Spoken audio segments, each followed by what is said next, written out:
जी हाँ, नमस्कार दोस्त। हम किशन, आप देख रहे हैं किशन भोजपुरी न्यूज।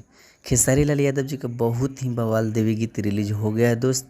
अभी तक आप लोग नहीं देखे हैं तो जाइए बुल्लू बीट भोजपुरी चैनल पे जाकर देखिए और ज़्यादा से ज़्यादा शेयर कीजिए, क्योंकि बहुत ही प्यारा सॉन्ग है दोस्त खेसारी लाल यादव जी का।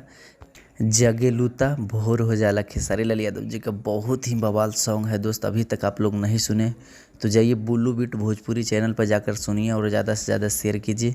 अगर बात किया जाए तो इस गाना को लिखे कृष्णा बेदर्दी जी और म्यूजिक भी दिए कृष्णा बेदर्दी जी। अगर मेरा अपडेट अच्छा लगा तो मेरे चैनल को सब्सक्राइब कीजिए। मेरे चैनल पे पहली बार है तो मेरे चैनल को सब्सक्राइब कीजिए, क्योंकि खेसारी लाल यादव जी का हर न्यू अपडेट मिलते रहता है दोस्त। धन्यवाद, मिलते हैं अगले वीडियो में। Thank you so much, love you. तो आप लोग भूलिए नहीं, जाइए बुल्लू बिट भोजपुरी चैनल पर जाकर सुनिए और ज़्यादा से ज़्यादा शेयर कीजिए। जगेलू तो भोर हो जाला खेसारी लाल यादव जी का बहुत ही प्यारा सॉन्ग है दोस्त। आप लोग ज़रूर सुनिए और ज़्यादा से ज़्यादा शेयर कीजिए। बुल्लू बिट भोजपुरी चैनल पे रिलीज हो गया है।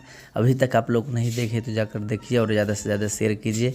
अगर मेरा अपडेट अच्छा लगा तो मेरे चैनल को सब्सक्राइब कीजिए। मेरे चैनल पे पहली बार है तो मेरे चैनल को सब्सक्राइब कर लीजिए, क्योंकि खेसारी लाल यादव जी का हर न्यू अपडेट मिलते रहता है। तो धन्यवाद, मिलते हैं अगले वीडियो में। Thank you so much, love you.